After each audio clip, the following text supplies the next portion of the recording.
মঞ্চে উপবিষ্ট স্বামীজি মহারাজ, গীতাপ্রেমী ভক্তজন তথা শক্তিস্বরূপিণী আমার জননী ও ভগিনীগণ, সায়ংকালীন সত্রে আমাদের আলোচ্য বিষয় শ্রীমদ্ ভগবদ গীতার পঞ্চদশ অধ্যায় পুরুষোত্তম যোগ। আমাদের প্রথম দুটি শ্লোকের আলোচনা হয়েছে, 3 আর 4 নম্বর শ্লোকের আলোচনা চলছে। আজ 3 নম্বর শ্লোকের কথাও বলা হয়েছিল।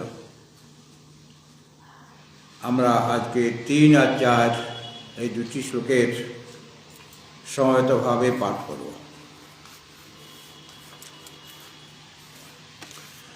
শ্রী ভগবানুবাচ নরোপমস্যেহ তথোপলভ্যতে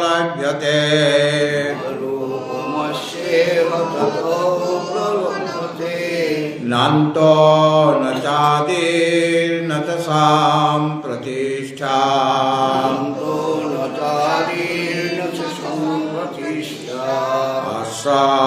অশ্বত্থমেনাং সুবিরূঢ়মূলাম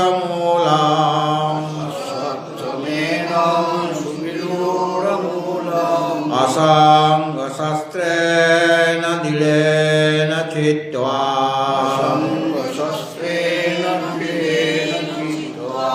তথা পদং তৎপরিমার্গিতব্যম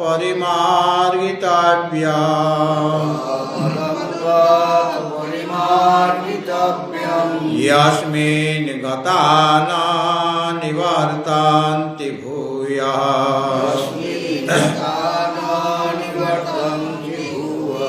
तमेव चाद्यं पुरुषं प्रपद्ये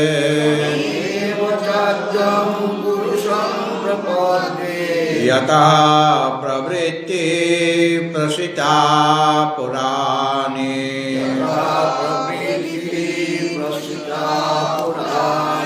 यथा प्रवृत्ति प्रसिता पुराणे।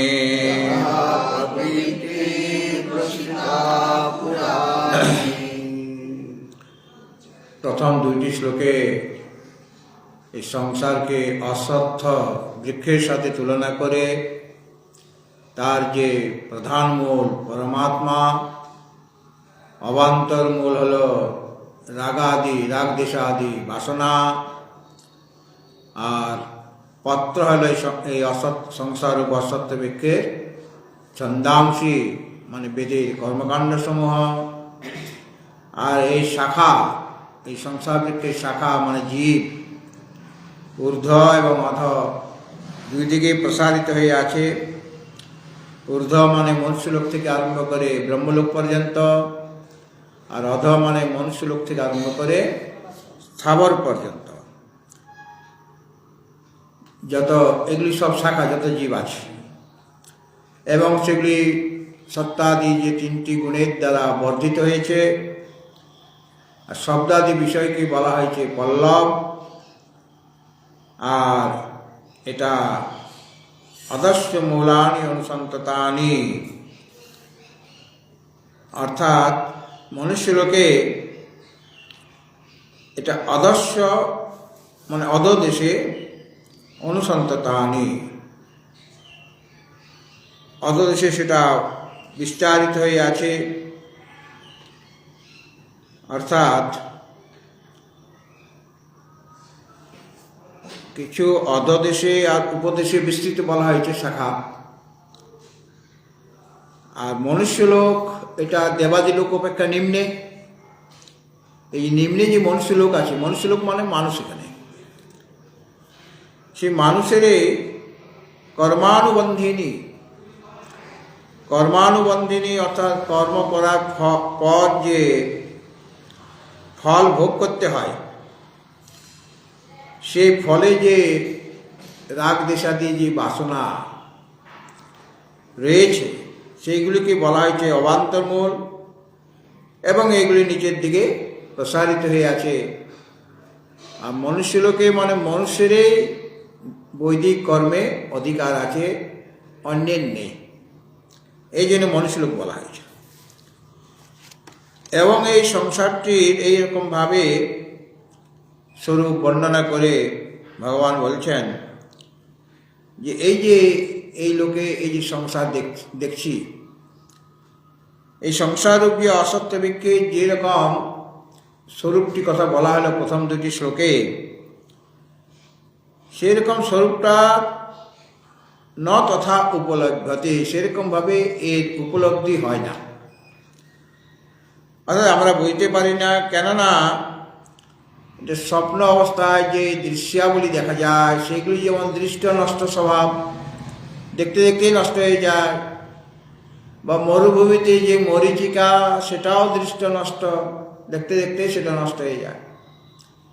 আবার গন্ধর্বনগর, যেটা উচ্চ পাহাড় যখন বরফের দ্বারা আবৃত হয়ে থাকে আর সূর্যের কিরণ পড়লে মনে হচ্ছে যেন ওটা একটা শহর, গন্ধর্বদের নগর, সেটাও প্রতীতি মাত্র হচ্ছে, কিন্তু আসলে নাই, ওটা দৃষ্ট নষ্ট স্বভাব। সেরকম সংসারটাও এই দৃষ্ট নষ্ট স্বভাব। এবং এই সংসারে ন অন্ত নচ আদি নচ সম্প্রতিষ্ঠা, এর অন্তও নাই, কেন ব্রহ্মজ্ঞান না হলে এর বিনাশ হবে না। আর এর আদিও নাই, কেননা এটা হলো অনাদি। সংসার কবে থেকে আরম্ভ হয়েছে এটা বলা যাবে না। আদি মানে কারণ বা আরম্ভ। এই সংসারের আদি কখন থেকে সংসার শুরু হলো, বা আমাদের প্রথম জন্মটা কবে হলো। যদি আমরা স্বীকার করি যে আমার একটা প্রথম জন্ম ছিল, আমাদের সেই প্রথম জন্ম সব মানুষ কি একরকম হয়ে গেছিল? সকলেই ধনী বা সকলেই দুঃখী? তার পূর্বে তো জন্ম নাই যদি বলেন, তাহলে তো তার কোনো পূর্বজন্মের কোনো কর্মও নাই। তাহলে এই যে মানুষের মধ্যে নানা রকম ভেদ হলো, বা সকলেই মানুষও হতে পারল না, পশু পক্ষী কীটপতঙ্গ হয়ে গেল। তো পশু পক্ষী কীটপতঙ্গ যে হয়ে গেল, কোন পাপে ওরা পশু পক্ষী হলো, বা কোন পুণ্যকর্ম বশত সে মানুষ হলো, বা মানুষের মধ্যে কার এত বেশি পুণ্য আছে যে সে সুস্থ শরীর পেল, ধনী হয়ে গেল, আচার আচরণ ভালো হয়ে গেল। এটা ভেদটা কে করবে? এই জন্য প্রথম জন্ম নাই, জন্মটাও আমাদের অনাদি। বহুনি মে ব্যতীতানি জন্মানি তব চারিণ, কবে থেকে যে আমরা সংসারে প্রবেশ করেছি এটার কোনো আরম্ভ নাই।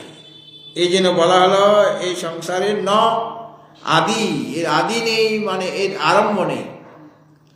অর্থাৎ প্রথম সংসার কবে থেকে উৎপন্ন হলো সেটা বলা যাবে না, বা প্রথম জন্ম কবে আমাদের সেটাও নাই।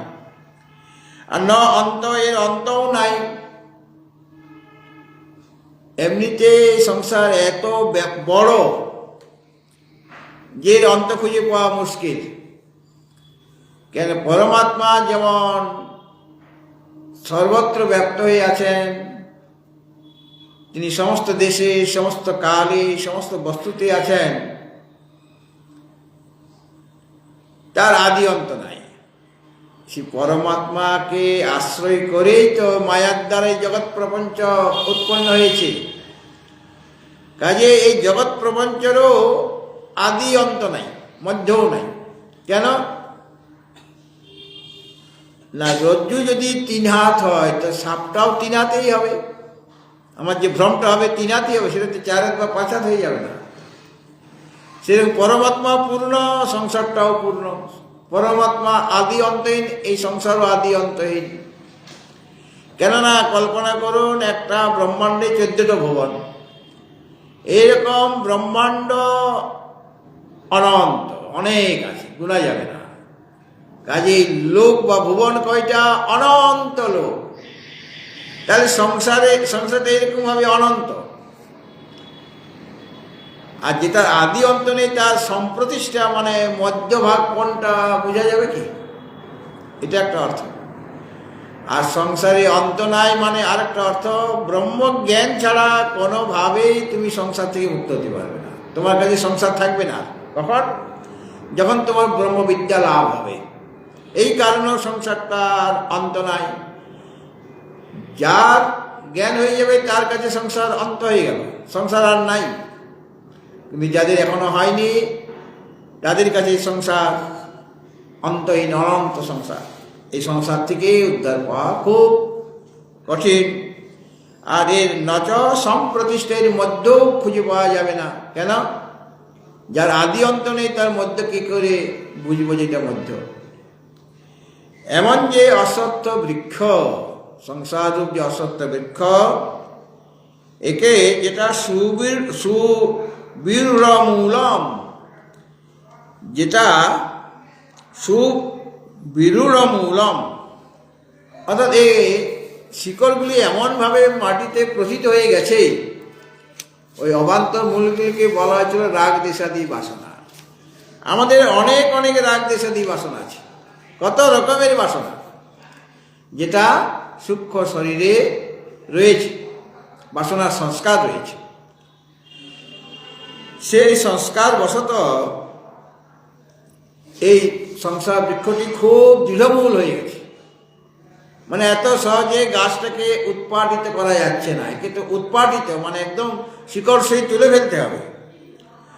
এই জন্য বলা হলো সুবিরূঢ়মূলম, অর্থাৎ এই যে অসত্য বৃক্ষ, এটা ওই রাগ দেশাদি বাসনার দ্বারা আমার পুত্রৈষণা আছে, বিত্তৈষণা, লোকৈষণা। এইষণা মানেই বাসনা, এ মধ্যাংশ নয় আকার।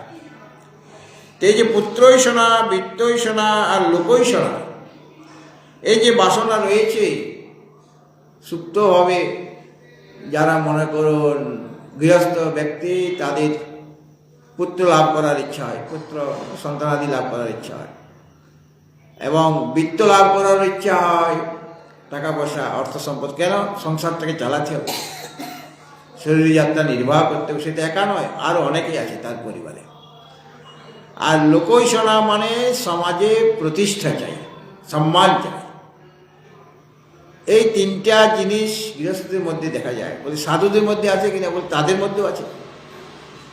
আমার অনেক শিষ্য হয়ে যাক, তাহলে শিষ্য মানে কি? পুত্র তুল্য কিনা? তাহলে পুত্রেষণা আছে। আমার অনেক শিষ্য হোক বা আমার অনেক ভক্ত হোক, সেটাও একটা এষণা।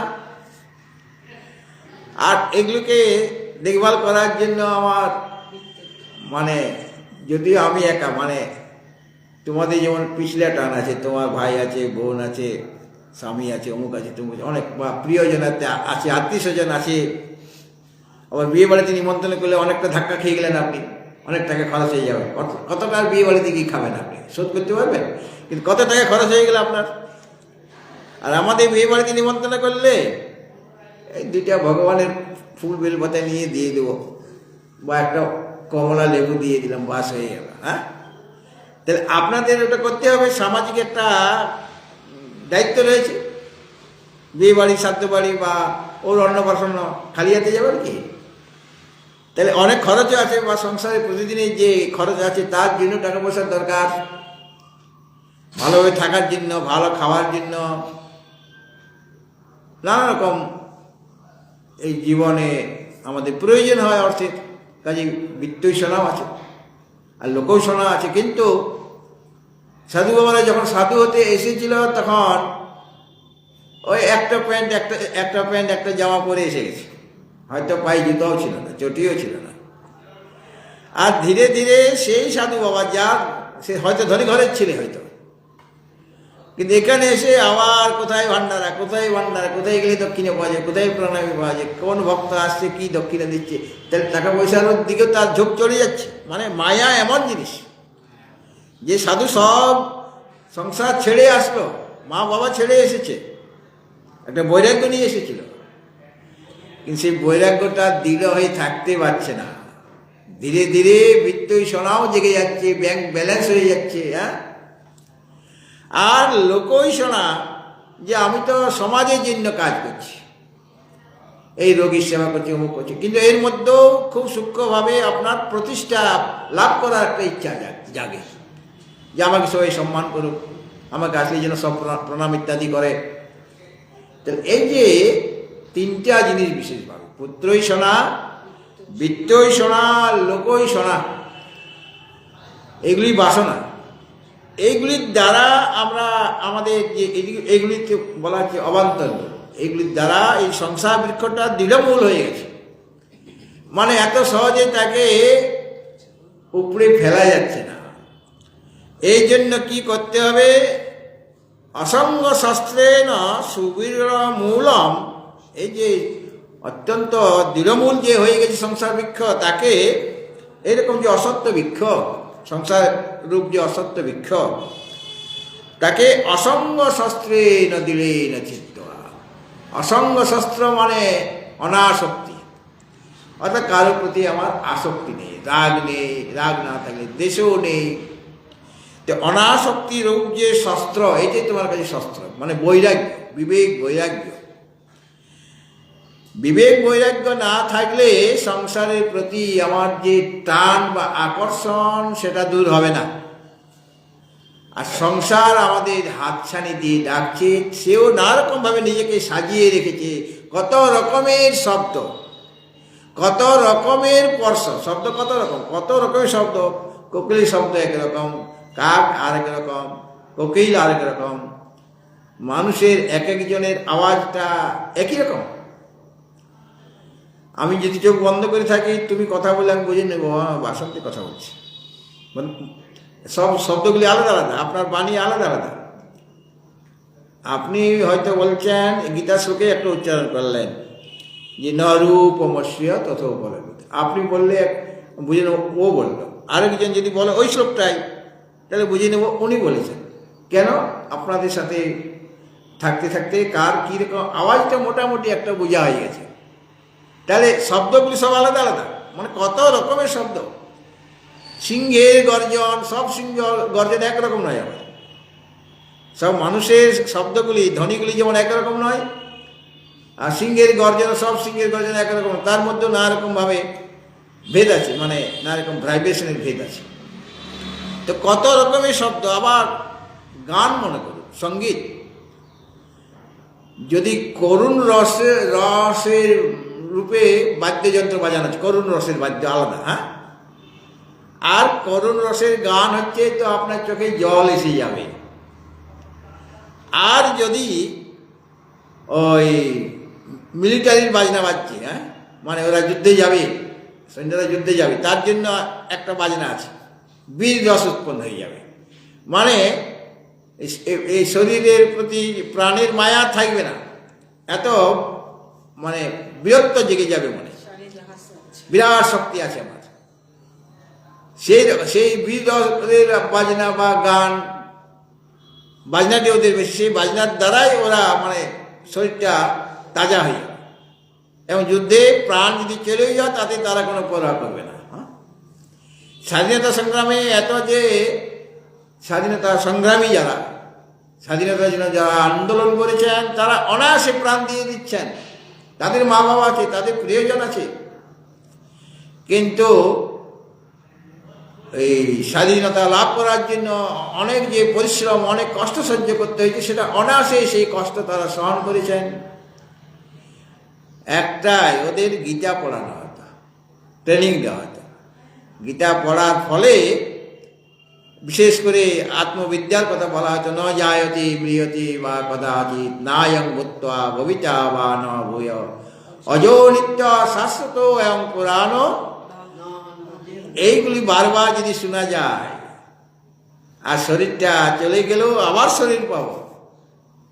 ক্ষুদিরাম বোস বলছেন যে যদি আমাকে চিনতে না পারে তাহলে লিখে নিবে, মাসির ঘরে আসবো, আর গলায় একটা দাগ থাকবে, হ্যাঁ, কারণ জানেন তিনি যে আবার আমি আসবো, আমি শেষ হয়ে যাচ্ছি না, আবার এসে আবার আন্দোলন করবো, আবার যতদিন না স্বাধীনতা লাভ করছি ততদিন আমার আন্দোলন চলবে। আমাকে মেরে ফেলো, ঠিক আছে, তাতে আমার কোনো অসুবিধা নাই, আমার কোনো কষ্ট নেই।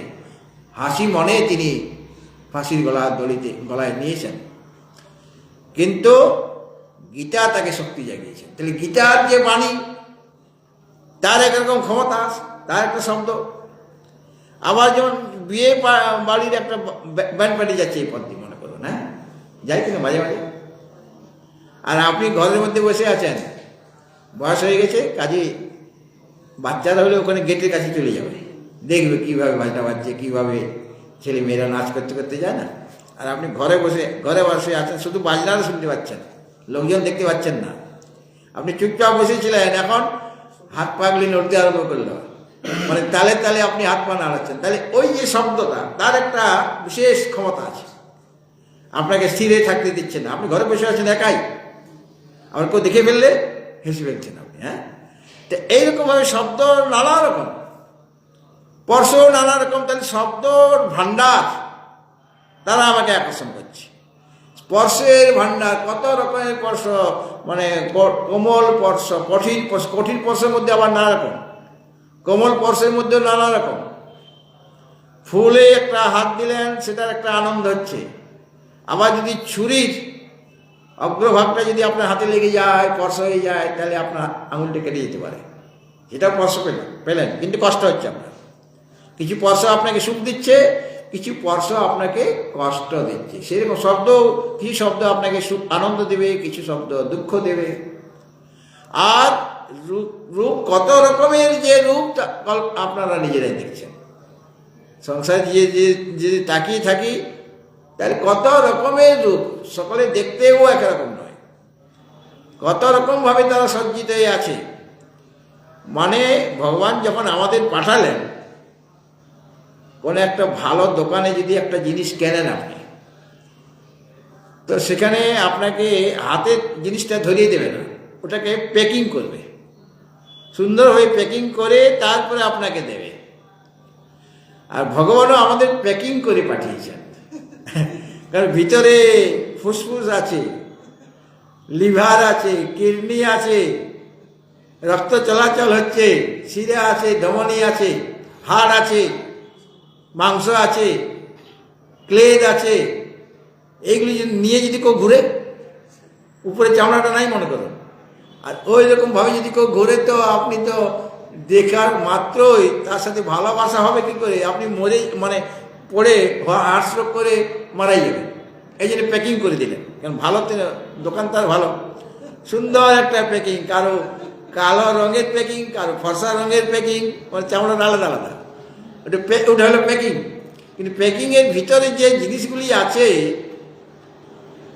সেইগুলি মানে আমরা কল্পনাই করতে পারি না। সকলের কাজ, সকলে নিজে নিজের দায়িত্ব পালন করছে। হ্যাঁ, কিন্তু সেটাকে একটা চামড়া, মানে এটা হলো কাবার কাগজ, এটা দিয়ে আমাদের প্যাকিং করে পাঠিয়ে দিয়েছে। হ্যাঁ, তারপরে আমরা আরো প্যাকিং করছি, এই জামা কাপড় পরছি। হ্যাঁ, এটা আমাদের সমাজের নিয়ম। ভগবান তো যখন পাঠিয়েছেন জামা কাপড় পরিয়ে পাঠান না। ভগবান কৃষ্ণ যদি হতেন, তাহলে পিতাম্বর বস্ত্র পরে আসতেন, 4টে হাতও হতো। কিন্তু আমাদের একদম নগ্ন অবস্থায় পাঠিয়েছেন। আবার যাবার সময় বলবে, আমি যেভাবে পাঠিয়েছি সেইভাবে নেব, কাজেই নগ্ন অবস্থায় যেতে হবে। আমরা আবার এটার উপরে, ভগবানের প্যাকিংয়ের উপরে আবার প্যাকিং দিচ্ছি। তারপরে ভগবান যে রূপ দিয়েছেন, তা সেই রূপটাকে আরো উজ্জ্বল করার জন্য কত রকমের ক্রিম মারছি। সুতরাং রূপ আমাদের আকর্ষণ করছে, রস আমাদের আকর্ষণ, রসও নানা রকম। এই রসগোল্লার স্বাদ একরকম, আবার জল ভরা সন্দেশ, লবণগুলির সন্দেশ, স্বাদ সব আলাদা আলাদা কিনা, মানে মিষ্টতাই কত রকমের, তেতো কত রকমের। করলার তেতো একরকম, আবার শশা যদি তেতো হয়, তার তেতোটা আরেক রকম। করলার তেতো আপনি খেতে পারবেন, কিন্তু শশা যদি তেতো হয়ে যায়, লাউ যদি তেতো হয়ে যায়, লাউ অনেক সময় তেতো হয়ে যায়, অনেক সময় আমরা পেয়েছিলাম। হ্যাঁ, ঝিঙ্গা তো এমনিতে, কিন্তু লাউ তেতো পেয়েছেন কি? লাউ তেতো আবার পেয়েছিলাম, মারাই যাচ্ছিলাম আমরা, এত বিষ। মানে সেই খাবারগুলি আমার ভাতের সাথে মেখেছি, কাশিতে ছিলাম, সেটা তো আমরা খেতে পারছি না। তো ওটা আমরা মনে করি কুকুরে বা গরুতে খাবে, কুকুর ওই পথ দিয়ে যাচ্ছে না, ওর দুর্গন্ধে, মানে ওটা বুঝতে পারছি এটা কোনো বিষাক্ত পদার্থ। আর একজন, তার সাধু বাবা, আমাদের গুরুভাই ছিল, সে ফেলে না, মানে কোনো জিনিস ফেলার অভ্যাস নাই, সে বিষগুলো তাকে সে খেয়ে নিয়েছে। আর খেয়ে নিয়েতে সে 1 বছর ধরে আর লাউ খেতে পারেনি। লাউ দেখলেই তার শরীর কাঁপছে, মানে এরকম অবস্থা, লাউ এত তেতো হয়ে যায়। তাই তেতো করলা তেতো হলে খাওয়া যাবে, নিম পাতা তেতো হলে খাওয়া যাবে, শিউলি পাতা তেতো খাওয়া যাবে, যেটা স্বভাবে তেতো সেগুলো খাওয়া যায়। কিন্তু যেটা এমনিতে তেতো হয়ে গেছে, ঝিঙে কোনো কারণে তেতো হয়ে গেছে, শশা কোনো কারণে তেতো হয়ে গেছে, তাহলে আপনি খেতে পারছেন না, খেলে আপনার শরীর খারাপ হবে। সুতরাং কত রকমের তিক্তরূপ রস, কত রকমের গন্ধ, সুগন্ধ দুর্গন্ধ তো আছে, সুগন্ধ কত রকমের আর দুর্গন্ধ কত রকমের, এইগুলি সব আকর্ষণ করছে আমাদের। হ্যাঁ, এইগুলিকেই ভোগ্য পদার্থের প্রতি বৈরাগ্য না থাকলে মনটা সংসারের দিকেই সংসার টানবে। কিন্তু এখানে বলছেন অসঙ্গ শস্ত্রে নদীরে চিত্ত, অসঙ্গ শস্ত্র চাই তোমার, মানে বৈরাগ্যরূপী শস্ত্র চাই। মায়ের কাছে আছে একটি খড়গ, এই খড়গটা মাথা কেটে নেবার জন্য নয়, এটা জ্ঞান খড়গ, মানে এর দ্বারা জ্ঞান দেবেন বলে। তার গলায় যে এত নরমুণ্ড রয়েছে, তার নিশ্চয় কেটে কেটে এগুলিকে গলায় মালা করেছেন, রুদ্রাক্ষীর মালার মতো মালা বানিয়ে নিয়েছেন।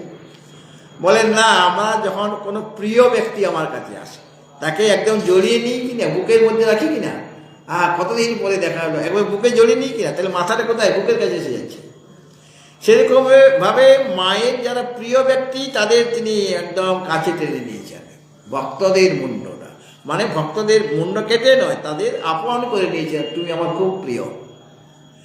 তার কাছে যে খড়গটা আছে সেটা জ্ঞান খড়গ, মানে মা আমাদের জ্ঞান প্রদান। আর তোমার হাতে ভগবান তুলে দিচ্ছেন অসঙ্গ শস্ত্র, মানে অনাসক্তিরূপ খড়গ। এই খড়গের দ্বারা মানে বিরাট একটা ধারালো অস্ত্র এটা, অনাসক্তি মানে বৈরাগ্য, যেখানে পুত্রই শোনা নেই, বিত্তই শোনা নেই, লোকই শোনা নেই, মানে কোনো রকম বাসনা নাই। বা আমি আমার শরীরটা খুব সুখে থাকবে, ভালো ঘর চাই, ভালো থাকার জায়গা চাই, ভালো খাবার চাই। তোমার যেটুকু ভাগ্যে আছে সেই রকম ভাবেই তুমি থাকার জায়গাটা পাবে বা খাবার জিনিসটা পাবে।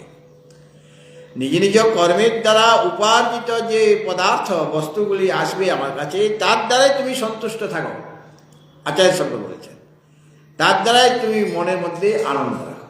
কারণ তুমি ইচ্ছা করলে, অনেক ইচ্ছা আছে আমার 3 তলা 4 তলা বাড়ি হয়ে যাক, তোমার যেটুকু বাড়ি হওয়ার সেইটুকুই হবে, এর বেশি হবে না। আবার যদি বাড়ি হয়েও যায় তুমি থাকতে পারবে না সেখানে, গৃহপ্রবেশের দিনেই তুমি ফট হয়ে যাবে। মানে তুমি এত পরিশ্রম করে করলে 3 তলা বাড়ি, যে এখানে আরামসে থাকবো, নিচের তলায় একটা রুম থাকবে আমার, 2 তলায় রুম থাকবে, 3 তলায় রুম থাকবে, আর ছাদের উপরে টিনে শেড করে ওখানে বসে বসে প্রাকৃতিক দৃশ্য দেখবো। তো কোনো দৃশ্য দেখা হলো না, ওই ঘর অবধি যেতেই পারলাম না, তার আগে পুরোনো ঘরেই আমি শেষ হয়ে গেলাম। মানে তার ভাগ্যে নাই, অন্যরা ভোগ করছে, অন্যরা পাবে, কিন্তু সে আর পাচ্ছে না। কেন? ওই তার কর্ম সেই রকম নাই 3 তলায় থাকা। সুতরাং আমাদের মনে ও কেন এত ভালো, আমি কেন এত খারাপ, বা ও এত সুখে আছে কেন, আমি এত দুঃখে আছি কেন, বলে ও সুখের লাভ করার জন্য সেই রকম কর্ম করেছে বলে সুখ পাচ্ছে, পরিশ্রম করেছে সে। আর তুমি দুঃখ লাভ করার উপায় যে পাপ কর্ম, অশুভ কর্ম, সেগুলি করেছ, এই জন্য তোমাকে দুঃখ কষ্ট ভোগ করতে হচ্ছে। কাজে ওকে হিংসা করে কোনো লাভ নেই, তুমি নিজেকে হিংসা করো। কেন তুমি ওই রকম কর্ম করনি, আমি কেন কর্ম করিনি, এই কারণে নিজে লজ্জিত হওয়া দরকার। সুখ দুঃখ এমন একটা জিনিস, আমরা মনে করি ও আমাকে সুখ দিচ্ছে বা ও আমাকে কষ্ট দিল। আসলে সুখস্য দুঃখস্য ন কোপি দাতা, সুখ কেউ দিয়ে দেয় না, অন্য কেউ দিচ্ছে না আমাকে সুখ, আমাকে দুঃখ কেউ দিতে পারে না, বা মান সম্মান আমাকে কেউ দিতে পারে না, অপমানও আমাকে কেউ করতে পারবে না। আজকে যে আমি সুখ পাচ্ছি সেটা আমার কর্মের ফল, আজকে আমি দুঃখ পাচ্ছি সেটা আমার কর্মের ফল, আজকে যে আমি সমাজে সম্মান পাচ্ছি সেটা আমার কর্মের ফল। আমি সেই রকম চিন্তন করেছি, ভগবত চিন্তন করেছি, কর্ম করেছি, ভালো কর্ম করেছি, এই জন্য আমি সম্মান পাচ্ছি। আর আজকে যে লোকে আমাকে নিন্দা করছে সেটা ও নিন্দা করছে না, তুমি নিজেই নিন্দার যোগ্য হয়ে গেছো, সেরকম অশুভ কর্ম তুমি করেছো। কাজে আমরা অন্যকে দায়ী করি যে ওর জন্য আমার জীবনটা ছারখার হয়ে গেল। হ্যাঁ, এরকম আমরা অনেক সময় বলি যে ওর জন্য, ওর সাথে বিয়ে হয়েছে বলে আমার জীবনটা ছাড়কার হয়ে গেল। আরে ছাড়কার তুমি নিজে করেছো, ওর কোনো দোষ নাই। আমার কোনো সন্তানাদি হলো না, আরে সন্তানাদি হলো না, তোমার সেই রকম ভাগ্য করে আসে নাই সন্তান লাভ করার। এই জন্য কেউ দোষী নয়, মেয়েও দোষী নয়, মানে মাও দোষী নয়, বাবাও দোষী নয়, কেউ দোষী নয়, সেটা নিজের প্রারব্ধ। সুতরাং যতদিন আমার আসক্তি থাকবে ততদিন তোমাকে সংসারেই থাকতে হবে। এই জন্য ভগবান বললেন তোমার অনাসক্তি চাই, অসঙ্গ শস্ত্র চাই, বিবেক বৈরাগ্য চাই, অর্থাৎ কোনো মোহ থাকা চলবে না। তুমি যেভাবে ভগবান তোমাকে নিয়ে যাচ্ছে সেইভাবেই থাকবে। যতদিন বৈরাগ্য উৎপন্ন না হবে ততদিন আমি যথাযথভাবে ভগবানের আশ্রয় নিতে পারবো না। ভগবান এই পরে বলবেন তুমি আমার শরণাগত হও, আমার সন্ধান করো। আসলে আমরা কার সন্ধান করছি? বিষয়ের সন্ধান করছি, কোথায় ভালো ভালো বিষয় আছে এবং কিভাবে সেই বিষয়গুলি, সেই ভোগ্য পদার্থগুলি আমি লাভ করব এবং সেগুলি পেলেই আমরা খুশি হব, এইরকম মনে করছি। এটা আমাদের ভুল ধারণা। কেন আমাদের ঠিক মতো বিচার নেই, বৈরাগ্য নেই। আর যখন সদ্গুরুর সান্নিধ্য লাভ করব তিনি আমাদের বুঝাবেন, আর সংসার যে প্রকৃত সুখ নেই সেটাও আমরা নিজেও অনুভব করি, তিনিও বলবেন আর আমরা অনুভব করি। আজকে আমি মনে করুন ভাড়া বাড়িতে আছি, কালকে আমার নিজস্ব একটা বাড়ি হয়ে গেল, প্রথম একটু আনন্দ হলো, তারপরে আর যেকে সেই ওইটুকু বাড়ি একতলা, গ্রীষ্মকালে থাকতে পারি না, শীতকালে ঠান্ডা, আবার মশা মাছির উপদ্রব, একতলাতে তার ওর আগে তো ভাড়া বাড়িতে একতলাতেই ছিল, সে ভাড়া দিত। এখন একতলা নিজের ঘরটি হয়েছে, তবু সুখ না। এটা দোতলা কি করে করবো? দোতলা হয়ে গেল, বলেন না তিনতলা, আমরা একতলায় থাকবো, দোতলায় থাকবো, আর গরমকালে যেহেতু এটা গরম লাগবে তাই তিনতলা করে দেবো, আর দোতলায় আমরা থাকবো। কিছুতেই আমরা আনন্দ পাচ্ছি না, কেননা বিষয় আমাদের কোনোদিনই আনন্দ দিতে পারে না। তো এইরকম ভাবটা এসে গেলে, এরকম ভাবনা যদি মনের মধ্যে এসে যায়, তখনই বৈরাগ্য জাগবে যে সংসারে প্রকৃতপক্ষে সুখ নেই, যে সুখটা পাচ্ছি সেটা সে পরমাত্মারই আনন্দ স্বরূপ, পরমাত্মার প্রতিবিম্ব পড়েছে বলেই আমরা পাচ্ছি। কিন্তু আসলে ওটা বিষয় আনন্দ, পরমানন্দ নয়, এবং সেটা ক্ষণিক। এই জন্য তোমার কি চাই? সংসার বৃক্ষকে ছেদন করার জন্য অসঙ্গ শস্ত্র চাই। কেননা ওই বৃক্ষটি খুব দৃঢ়মূল হয়ে আছে, আর খুব কাঠটা খুব কঠিন, অত সহজে ওটাকে ছেদন করা যাবে না। আবার শিকড়গুলিতে উপরে ফেলে দিতে হবে। গাছটা আমি কাটলাম, তারপরে তো গাছটা আবার হয়ে যেতে পারে, কাজে শিকড়গুলিও খুঁচিয়ে তোমাকে তুলতে হবে। একটা শিকড় যেন মাটিতে না থাকে, থাকলেই আবার সংসার বিক্রি হয়ে যাবে, যেমন ওই লতাপাতা হয়ে যায় না, এরকম। এই অসঙ্গ শস্ত্রে না দৃঢ় চিত্তা, খুব দৃঢ় হওয়া চাই। অসঙ্গ শস্ত্র বিবেক বৈরাগ্য, তোমার তীব্র বৈরাগ্য যদি এসে যায়, তবে গিয়ে সংসার বৃক্ষকে ছেদন করতে পারবে। বলে ঠিক আছে, সংসার বৃক্ষের ছেদন আমি করলাম অসঙ্গ শস্ত্রের দ্বারা, এখন আমি কি করব? গাছ তো আমি কেটে দিলাম, মানে ঘর আমার নাই, এখন আমি কি করব? সংসারে আমি ছিলাম, এখন সংসার আমার কাছে নাই হয়ে গেল। নাই মানে ওই সংসারের প্রতি আর আসক্তি নাই। এখন আমার কি করা দরকার? মানে বিবেক বৈরাগ্য জাগ্রত হয়ে গেছে আমার। এরপর আমাদের কি করতে হবে? তত পদং তৎ পরিমার্গিতব্যম যস্মিন গতা ন নিবর্তন্তি ভূয়া তমেব চাদ্যং পুরুষং প্রপদ্যে যথা প্রবৃত্তে প্রসিতা পুরাণী। এর পরের কর্তব্যটা আমার কি? আমার বৈরাগ্য উৎপন্ন হয়ে গেছে, সংসারের প্রতি আর আকর্ষণ নেই। আপনার ইচ্ছা করলে পেছনে চেয়ার আছে, চেয়ার নিয়ে বসতে পারেন। তথা পদং তৎ পরিমার্গিতব্যম, এর পরের কর্তব্যটা আমার কি? তথা মানে তারপরে যখন বৈরাগ্য জেগেছে, সংসারের প্রতি কোনো মায়া নেই, আকর্ষণ অনুভব করছেন না, বৈরাগ্য হয়ে গেছে। এখন তুমি কি করবে? বৈরাগ্য নিয়ে বসে থাকলে তো চলবে না। এরপর তোমার কিছু কাজ আছে। কি কাজ? মানে তারপরে মানে বৈরাগ্য যখন জেগে গিয়েছে তোমার মনে, যখনই জেগেছে বাণী, তখনই হয়েছে প্রভাত, যাও তোমার ব্রত পরিপালনে। এরকম একটা রবীন্দ্রনাথের কবিতা আছে। যখনই জেগেছে বাণী, মানে বিবেক বৈরাগ্য জেগে গেছে মনের মধ্যে, তখনই তোমার কাছে প্রভাত হয়ে গেছে, সকাল হয়ে গিয়েছে, তুমি তোমার ব্রত পালন করার জন্য চলে যাবো। একজন বলছেন যে সকাল হোক তবে গিয়ে যাবো, ঘর ছেড়ে পালিয়ে যাবো। আর সেটা গান হচ্ছে যে যখনই জেগেছে বাণী তোমার মধ্যে, যখন বিবেক বৈরাগ্য জেগে গিয়েছে, তখনই হয়েছে প্রভাত, তখনই তোমার কাছে সকাল হয়ে গেছে, এখন তুমি ব্রত পালন করার জন্য চলে যাও।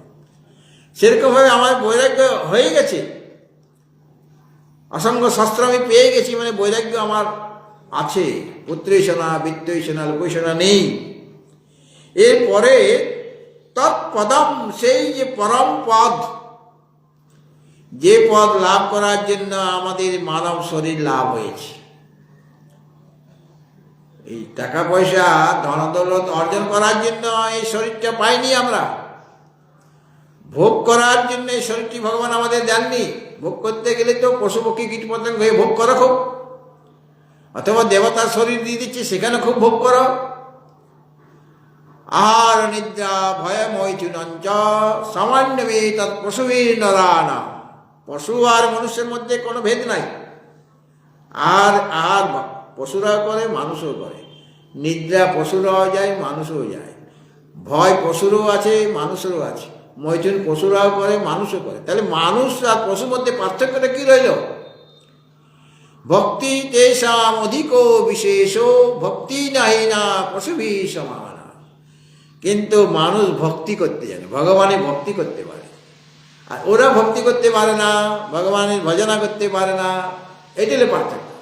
যদি আমাদের হৃদয়ে ভক্তি না থাকে, প্রেম না থাকে, তাহলে আমরা পশুতুল্য হয়ে গেলাম। মানুষ শরীর লাভ করে কোনো লাভ হলো না। কিন্তু ভগবান কি কারণে মানব শরীর দিয়েছেন? ওই যে পরম পদ, যেটা তোমার আসল ঘর,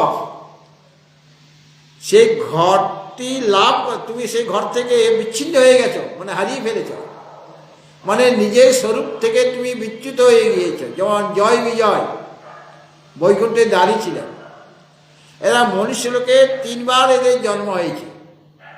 হিরণ্যাক্ষ, হিরণ্যকশিপু, শিশুপাল, দন্তবক্ত্র, আর রাবণ, কুম্ভকর্ণ। বৈকুণ্ঠ থেকে অভিশাপের ফলে মনুষ্যলোকে এসে গিয়েছে, 3 বার জন্ম হয়েছে। কিন্তু প্রতি জন্মে তারা ভগবানের সাথে বিরোধ করেছে। অথচ বৈকুণ্ঠের দাঁড়িয়ে ছিল, তারা ভীষণ ভক্ত, ভগবান নারায়ণের খুব ভক্ত, খুব প্রিয়জন ছিলেন। আর এরা এখন বিরোধ করছেন।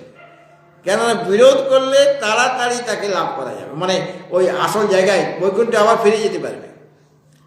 এই জন্য হিরণ্যাক্ষ ভগবানের হাতে মারা গেলেন বরাহ রূপে। হিরণ্যাক্ষ, হিরণ্যকশিপু 2 ভাই। হিরণ্যকশিপু নৃসিংহ ভগবানের হাতে মারা গেলেন। একটা জন্ম থেকে তারা মুক্ত হয়, 3 জন্মে তারা মুক্ত হবে আর কি, যদি বিরোধ করে। হিরণ্যকশিপু কত বিরোধ করেছে, নিজের ছেলেকে কত কষ্ট দিয়েছে, তাকে নারায়ণের নাম নিতে দেবে না, অত সে নিজে নারায়ণের ভক্ত। হিরণ্যাক্ষ, হিরণ্যকশিপু সব নারায়ণের ভক্ত, কিন্তু এখন ভক্তে মানে ভজনা করলে 3 জন্মে পার পেতে পারবো না। এই জন্য বিরোধিতা করছে। আর বিরোধিতা করার ফলে বরাহ রূপে ভগবান নারায়ণ হিরণ্যাক্ষকে বধ করলেন, আর ভগবান নারায়ণের নৃসিংহ রূপ ধারণ করে হিরণ্যকশিপুকে বধ করলেন। এটা সত্য যুগে। আর ত্রেতা যুগে রাবণ আর কুম্ভকর্ণ, রাবণের চরিত্র দেখুন, সীতা দেবীকে নিয়ে এসেছেন, কিন্তু তার প্রতি কোনো খারাপ ব্যবহার করেন, এবং সে যাতে করে ভালোভাবে থাকতে পারে তার জন্য সেই অশোক বনে ব্যবস্থা করে দিয়েছেন। অনেক তার সেবা করার জন্য ওই সরমা ইত্যাদি সব ছিল, ত্রিজটা ছিল, এসব সেবা হচ্ছে। কেননা সে রামের সাথে বিরোধ করছে। বিরোধ না করলে রাবণ জন্ম থেকে মুক্ত হবে। আবার কুম্ভকর্ণ বিরোধ করছে, বিভীষণ কিন্তু বিরোধ করছে না। এই জন্য তাকে রাজা হতে হলো, তাকে লঙ্কার রাজা হতে হলো। কিন্তু রাবণ আর কুম্ভকর্ণ বিরোধিতা করে রামের হাতেই মারা গেলেন দুজনেই, আর তারা ওই জন্ম থেকে মুক্ত হয়ে গেলেন, দুটো জন্ম গেল। এরপর দ্বাপর যুগে শিশুপাল দন্তবক্ত্র, দন্তবক্ত্র, বক্ত্র মানে মুখ, যার মুখে দন্ত মানে ভয়ঙ্কর ভয়ঙ্কর দন্ত আছে, দাঁত আছে। আর শিশুপাল, শিশুপাল যখন জন্মগ্রহণ করলেন তখন তার 3টা চোখ। মা দেখছে শিশুটার 3টা চক্ষু হয়ে গেছে। ভগবানের 3টা চক্ষু হলে তার প্রতি আমার ভক্তি শ্রদ্ধা বাড়ে, কিন্তু আমাদের যদি 3টা চোখ থাকে, এখানে আরেকটা চোখ যদি থাকে, যেখানে টিপটা নিয়েছেন সেখানে আরেকটা চোখ রয়ে গেছে, সেটা দিয়েও আপনি দেখতে পাচ্ছেন, তাহলে আপনি কুরূপ হয়ে যাবেন। আমার 2টা হাত, 2টা পা, 2টা চোখ, 2টা কান, কান যদি 2টা, কান যদি 2টা নয়, যদি আরেকটা কান এখানে হয়ে যেত এইদিকে, তাহলে দেখতে ভালো লাগছে কি? সেই কান দিয়ে আপনি শুনতে পাচ্ছেন। সুতরাং মা চাইছে যে কিভাবে এই 3টা চোখ থেকে একে রক্ষা করা যায়, মানে 3টা চোখ যাবে কোন। তখন শোনা গেল যে যার কোলে উঠলে, যে তাকে কোলে নেবে, কোলে নেবার পরে ওই একটা চোখ চলে যাবে। কিন্তু সকলে সকলে কোলে নিলে যাবে না, কোনো একজন বিশেষ ব্যক্তি কোলে যদি নেয় তাহলে ওই চোখটা দূর হয়ে যাবে। কিন্তু যে যাকে যে কোলে নিলে তার চোখ চলে যাবে, 3 নম্বর নয়, সেই তার মৃত্যুর কারণ হবে। আর এরকমভাবে মা অনেকে কোলে দিচ্ছেন, মানে চোখ যাচ্ছেন, যখনই কৃষ্ণের কোলে দিয়েছেন বাস, মানে সাথে সাথে চলে গেল। মায়ের আবার ভয় হয়ে গেল যে এর হাতে তো মারা যাবে আমার ছেলেটা। তখন তার কাছে প্রার্থনা করছে যে আমার ছেলেটাকে তুমি মারবে না। বলে সেরকমভাবে তো আমি কথা দিতে পারি না, তবে হ্যাঁ 100টা অপরাধ যদি আমার প্রতি করে, 100টা অপরাধ অবধি তাকে ক্ষমা করে দেবো, মারবো না। তার চেয়ে বেশি হয়ে গেলে তুমি তাকে সাবধান করে দাও, তার চেয়ে বেশি হলে কিন্তু আমি মারব, তখন আমি সহ্য করবো না। ঠিক আছে। মা মনে করছে যে ছেলেটাকে বুঝাবো যাতে অপরাধ করুক, কিন্তু ভগবানের সাথে অপরাধ যেন না হয়। কিন্তু হয়ে গেল, আর সাথে মেরে ফেললেন, দন্তভক্তকে এভাবে মারলেন। 3 জন্মে ওরা আবার বৈকুণ্ঠের জয় বিজয় হয়ে গেল না। বিরোধিতা যারা করে, কংস বিরোধিতা করেছে ভগবানের সাথে, করেছে কিনা? তাকে এই কৃষ্ণ বলরামকে মারার জন্য নিয়ে এসছে মথুরায়, যে মারবে, ওই পালনের সাথে যুদ্ধ করাবে, কুস্তিগিরি, তাতেই মারা যাবে ওদের সাথে, বা হাতি টাতি আছে তার নিচে পড়ে যাবে, কিন্তু মারা গেল না। কংস জানে ওকে মারা যাবে না। কংস চাইছে যে ভাগ্নে আমার কাছে যেন, আমি যেন তাকে দেখতে পাই। বিরোধিতা করছে, তাকে ডেকে আনছে মারার জন্য, কিন্তু আসল উদ্দেশ্য ভগবত দর্শন হওয়ার হবে। কংস একজন ভক্ত, মৃত্যুর সময়ে যখন ভগবান কৃষ্ণের হাতে মারা গেলেন, তার দিকে তাকিয়েছেন, তার দিকে তাকিয়ে তাকিয়ে মানে ভগবানের রূপটা দর্শন করতে করতে তিনি চলে যাচ্ছেন। তার সদ্গতি হয়ে গেল কংসে। কংস হলেন মামা, আর কৃষ্ণ হলেন ভাগ্নে। ওই মামা ভাগ্নের অনেক ব্যাপার আছে এখানে। মহাভারতে মামা হচ্ছেন শকুনি, আর ভাগ্নে দুর্যোধন, সব অংশে ধ্বংস হয়ে গেল ওই মামার জন্য। শকুনির জন্য সব অংশে ধ্বংস হয়ে গেল, মানে কুরুকুল। আবার আরেকজন মামা ভাগ্নি ছিল মহাভারতের যুদ্ধে, কৃষ্ণ আর অভিমন্যু। কৃষ্ণ হলেন মামা, অভিমন্যু হলো ভাগ্নে। কিন্তু ওই মামাই ওই অভিমন্যুকে যাতে চলে যায়, মারা যায়, তার জন্য ব্যবস্থা করছেন। কেউ বুঝতে পারছে না, কেননা সেই যে চক্রবুহে প্রবেশ করতে পারে কেবল অর্জুন, প্রবেশ করতে পারে বা বেরিয়ে আসতে পারে। আর অভিমন্যু জানে প্রবেশ কিভাবে করতে হয়। কি করে জানলো? অর্জুন কি তাকে শিখিয়েছে? বলে না, শেখাননি। এই অভিমন্যু যখন তার মায়ের গর্ভে ছিল, আর কি, অভিমন্যুর মায়ের নাম কি? কি উত্তরার গর্ভে তো পরীক্ষিত মারা যাবে। উত্তর হচ্ছে অভিমন্যুর পত্নী।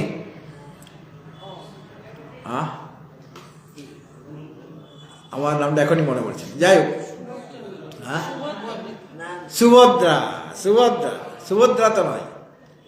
আর সুভদ্রা হচ্ছে ভগবানের বোন। তাহলে সুভদ্রার ছেলেটা কৃষ্ণের কে হবে? ভাগ্নে হবে। তো যখন সুভদ্রার গর্ভে ছিলেন অভিমন্যু, তখন ওই স্বামী স্ত্রীতে ঘুমাবার সময় তো একটু গল্প হয়, তারপরে ঘুমায়। হ্যাঁ, আগে অনেকক্ষণ গুজু করবে। তো কৃষ্ণ আর সুভদ্রা, এই অর্জুন আর সুভদ্রা গল্প করছে। আর অর্জুন যেহেতু ক্ষত্রিয় যোদ্ধা, তিনি যুদ্ধের কথা বলছেন, কিভাবে চক্রব্যূহে প্রবেশ করতে হবে এসব বলছেন সুভদ্রাকে। আর তখন তার গর্ভে সন্তান, এমনিতে তার ঘুম বেশি। হ্যাঁ, ওই সময় মায়েদের ঘুমটা বেশি হয়। তো চক্রব্যূহে কীভাবে প্রবেশ হবে সেই ততখানি অবধি সে জেগেছিল, হু হু করে গেছে। আর যখন বেরিয়ে আসার কথাটা বলছেন, সুভদ্রাকে বলছেন, তখন সুভদ্রা ঘুমিয়ে গেছে। আর তার গর্ভে যে অভিমন্যু ছিল, সেও শুনেছে, মা জেগে আছে আর সে শুনেছে তার বাবা কিভাবে চক্রব্যূহে প্রবেশ করার পদ্ধতি বলছে, সেটা অভিমন্যু শুনে নিয়েছে। কিন্তু যখন বেরিয়ে আসার কথা বলছে, তখন মা ঘুমিয়ে গেছে, ছেলেও ঘুমিয়ে গেছে। তাহলে অভিমন্যু জানতে পারলো না কীভাবে চক্রব্যূহ থেকে প্রবেশ করবে। আবার একই জিনিস ওই হিরণ্যকশিপুর ছেলে যে প্রহ্লাদ, প্রহ্লাদের মায়ের নাম হচ্ছে কয়াধু। আর হিরণ্যকশিপু তো মাঝে মাঝে তপস্যা করার জন্য চলে যেতেন, তাই না? মানে ঘোর গভীর ভয়ঙ্কর তপস্যা করছেন অমর হওয়ার জন্য, বিরাট শক্তি অর্জন করার জন্য। আর সেই সময় ভগবান নারায়ণ সে দেখছে এই সুযোগ, এখন হিরণ্যকশিপু তপস্যায় রত হয়ে আছেন, তার পত্নী কয়াধু ঘরে একা আছে, আর এই বংশটাকে ধ্বংস করে দেবো আমি, নারায়ণ মনে করছেন। কাজে কয়াধুকে তিনি তুলে নিয়েছেন, অপহরণ করলেন। বিমানে এসে কয়াধুকে, তাকে আটকাবার লোক নাই, ভগবান নারায়ণ নিয়ে যাচ্ছেন। আর কয়াধু কান্নাকাটি করছে, কারণ সে তো তার পতিকে ভালোবাসে। কয়াধু হিরণ্যকশিপুকে ভালোবাসে, তাকে বাধা দেবার কোনো লোক নাই। আর দেবর্ষি নারদও তিনিও বিমানে করে যাচ্ছেন। আমরা বলি দেখি না, তার আসল ভালো বিমান ছিল। তিনি কান্নাকাটি শুনতে পাচ্ছেন, নারী কণ্ঠের কান্না শুনতে পাচ্ছেন। কারো ক্ষমতা হয়নি ওই ভগবানকে, নারায়ণকে আটকানো, কিন্তু তিনি আটকে দিলেন। এই দাঁড়াও, দাঁড়িয়ে গেল, বিমান দাঁড়িয়ে গেল সে আকাশের মধ্যে। সেরকম বিমানও ছিল যে ওই উড়তে উড়তে দাঁড়িয়ে যাবে আকাশের মধ্যে। আর নারদ তার গাড়ি থেকে থামালো, বল তোমার বিমান থেকে কান্নাকাটি শোনা যাচ্ছে কেন? কি ব্যাপার, কে আছে? নারী কণ্ঠ। হ্যাঁ দেবশ্রী, এই কিছু না, এই কয়াধু আছে। বলে কেন নিয়ে যাচ্ছে তাকে? কোথায় নিয়ে যাবে? বলে স্বর্গে নিয়ে যাচ্ছে, মেরে ফেলবো। বলি মেরে দেবো ওকে? বলে কেন? বলে ওর গর্বে তো হিরণ্যকশিপুর বংশধর আসবে, তার সব হিরণ্যকশিপু যেমন আমাদের জ্বালাতন করছে, সকলকে জ্বালাতন করছে, ও জ্বালাতন করবে, ওর গর্বে যে আসবে। কাজে যাতে সন্তানই না হয় তার আগেই ওকে মেরে ফেলবো। তুমি আবার স্ত্রী হত্যা করবে, তুমি কত পাপ করবে। না ইন্দ্র নিয়ে যাচ্ছে, ইন্দ্র নিয়ে যাচ্ছে। বলে দেবতার সাথেও ওরা খুব ঝগড়া করে, ওরা অসুররা। ইন্দ্র নিয়ে যাচ্ছে নারায়ণ। তো বলে মেয়েটির যে সন্তান হবে সে কিন্তু ভক্ত হবে, তোমাদের উপকারে সহযোগী হবে, তোমাদের দেবতাদের সহযোগী হবে। কাজে একে নিয়ে যাবে না। বলে এখন তো অপহরণ করে নিয়ে এসে, এখন কি করবো, কোথায় রাখবো একে? বলে আমার কাছে, আমার বিমানে উঠিয়ে দাও। উনিও দরজা খুললেন, নারদ দরজা খুলে দিল। দুইটা ট্রেন যদি একই গতিতে একই দিকে যায়, তাহলে মনে হবে যেন দুইটা ট্রেন দাঁড়িয়ে আছে, এরকম মনে হয় কি না? যদি দুইটা ট্রেন একই গতিতে একই দিকে যাচ্ছে, তাহলে মনে হবে দুটা ট্রেন দাঁড়িয়ে পড়েছে। তখন এই ট্রেন থেকে ওই ট্রেনে যাওয়া যাবে, এই দরজা থেকে ওই দরজায় যাওয়া যাবে, আপনি পড়ে যাবেন না। তো দুইটা বিমান একসাথে হয়ে গেল। আর ওই কয়াধুকে দেবশ্রী নারদের কাছে দিয়ে দিলেন। দেবশ্রীনাথ নিজে গিয়ে তার আশ্রমে গেলেন কয়াদুকে নিয়ে, আর তাকে নিজের মেয়ের মতো সেরকম তার সেবা টেবা ওই সময় তো করতে হয়, সেবা টেবা করছেন আর ভগবানের কথা শোনাচ্ছেন। আর তার গর্ভে তখন তো প্রহ্লাদ রয়েছেন, আর মায়েদের যার স্বভাব গর্ভবতী মায়েদের, সেও ঘুমিয়ে যাচ্ছে, অনেক শুনেছেন, আর ঘুমিয়ে যাচ্ছে, কিন্তু তারপরেও দেবশ্রীনাথ বলে যাচ্ছেন। কিন্তু তার গর্ভে যে প্রহ্লাদ ছিলেন সে বেচারি ঘুমাচ্ছে না, অভিমন্যু ঘুমিয়ে গিয়েছিলেন, কেন এটা যুদ্ধের ব্যাপার, এই জন্য মা ঘুমিয়েছে তো ছেলেও ঘুমিয়ে গেছে। তার এত ভালো লাগছিল তারও অভিমন্যু, কিন্তু প্রহ্লাদের খুব ভালো লাগছে কথাগুলি দেবশ্রী নারদের। মা ঘুমিয়ে গেলেও সেই জেগে আছে ভিতরে, আর দেবশ্রী মনে করছে আমি তো কয়াদুকে বলছি, আসলে প্রহ্লাদ শুনছে। এই জন্য তিনি যখন 5 বছরের বালক গুরুকুলে গিয়েছে, ষণ্ড আর অমর্ক, তার গুরুদেবের নাম ষণ্ড আর অমর্ক, শুক্রাচার্য ছেলে, ষণ্ড আর অমর্ক, আমরা বলি ষণ্ডা মার্কা বলি কিনা, শব্দ এসেছে ষণ্ড আর অমর্ক থেকে। ওরা অসুরদের গুরু, শুক্রাচার্যের পুত্র। তারা তাদের শিখাচ্ছেন কি ওই ব্যবহারিক বিষয় শিখাচ্ছে, সাম দান দণ্ড ভেদ, এগুলি ভগবানের কথা শোনা শিখাচ্ছে না, কারণ হিরণ্যকশিপু নিষেধ করে দিয়েছেন যেন ভগবানের নাম না নেয়, ভগবানের নাম শিখাবে না কিন্তু তোমরা। কিন্তু ও তো আগের থেকে শিখে আছে, এই যখনই ছুটি হতো বা কোনোদিন মাস্টারমশাই আসেনি, তোমরা বসো বসো, আমি এখন গুরুদেব, এখন আমি তোমাদের বলবো, উপদেশ দেব। তিনি ভগবত কথা বলতে আরম্ভ করেছেন, বলে এগুলো শিখলে কোথায় তুমি, আমাদের বয়স 5-5 মতো, তুমিও 5 মতো, তো তুমি এগুলো শিখলে কোথায়? বলে আমি আগে ট্রেনিং নেওয়া আছে, আমার জন্ম আগে আমি ট্রেনিং নিয়ে এসেছি, দেবশ্রী নারদ আমার গুরুদেব, তাকে সব শিখে এসেছি। সুতরাং সংস্কারটা আমাদের থেকে যায়, ভালো সংস্কারটাও থেকে যায়। তো যখনই বিবেক বৈরাগ্য জেগে গেল, তখন তত পদম তৎপরিমার্গিতব্যম, সেই পরম পদ যেখানে যেটা পেলে আর হারিয়ে যাবে না। আমি এই শরীরটা পেয়েছি, শরীরটা হারিয়ে যাচ্ছে, প্রতিদিনে ক্ষণে ক্ষণে শরীর হারিয়ে যাচ্ছে, কিন্তু আমার যে শরীরটা নিয়ে আমি এখানে বসেছিলাম 1 ঘন্টা হয়ে গেছে, সেই শরীরটা নাই, মুহূর্তে মুহূর্তে শরীরটা পরিবর্তন হচ্ছে, এবং একদিন শরীরটা নাই হয়ে যাবে। কিন্তু এমন একটা জায়গা আছে যেখানে গেলে আর সেখান থেকে ফিরতে হবে না, যদ্গত্বা ন নিবর্তন্তে তদ্ধাম পরমং মম, এটা আছে এই অধ্যায়ে 6 নম্বর শ্লোকে, যদ্গত্বা ন নিবর্তন্তে তদ্ধাম পরমং মম। আর এখানে বললেন যস্মিন গতা ন নিবর্তন্তি ভূয়, একই কথা, যেখানে গেলে আর ফিরে আসতে হবে না সংসারে, সংসার থেকে তুমি মুক্ত হয়ে গেলে, সেই পরম পদের অনুসন্ধান করবে। এখনো যাওয়া হয়নি, তোমার পরিমার্গ করতে, মার্গ আমরা বলি মার্গ পথ, মার্গ শব্দের অর্থ পথ, সেই পথ দিয়ে গেলে আমরা কোনো একটা বিশেষ জায়গায় যেতে পারবো। আসলে পশুদের সবগুলি পশুকে বলা হয় মৃগ, আর হরিণের এক নাম মৃগ, আর এমনি সব পশুদেরও মৃগ বলে, কেন ওরা অনুসন্ধান করে, সবসময় অনুসন্ধান করছে কি কোথায় খাদ্য পাওয়া যাবে। সব পশু পাখিগুলি সব সকালে উঠে তাদের কাজটা কি, তাদের কোথায় কি খাবার পাওয়া যাবে, কে কোথায় জানলার ধারে বিস্কুট রেখেছে, সে জানে এই সময় সে চা খায় আর বিস্কুট শুদ্ধ খায়, আর আমার জন্য আলাদা বিস্কুট সে জানলার মধ্যে রেখে দেয়, কাজে ওটা আমাকে খেতে হবে। খাবারের সন্ধান করছে, পশু পাখি সব খাবারের সন্ধান, কিন্তু খাবারের সন্ধান ভোগ্য বস্তু সন্ধান করছে। বলে তোমার ভোগ্য বস্তু সন্ধান করার দরকার নেই, অনেক সন্ধান করেছো, অনেক পেয়েছো, ওগুলি তোমার বৈরাগ্য হয়ে গেছে, কাজে ভোগ্য পদার্থের দরকার নেই।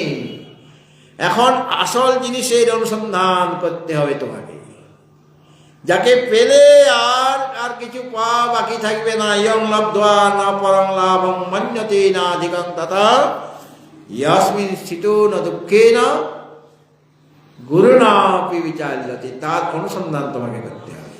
বৈরাগ্য জাগার পরে তোমার নিজের ঘরটা খোঁজার চেষ্টা করো, তুমি কে এটা জানার চেষ্টা করো। ভগবত ভক্তজন, সময় পূর্ণ হয়েছে, এখন আরতি হবে, এবং 4 নম্বর শ্লোকের সম্পূর্ণ আলোচনা আমাদের হয়নি, আগামীকাল এই বিষয়ে আমার আলোকপাত করা হবে। এখন আরতি হবে।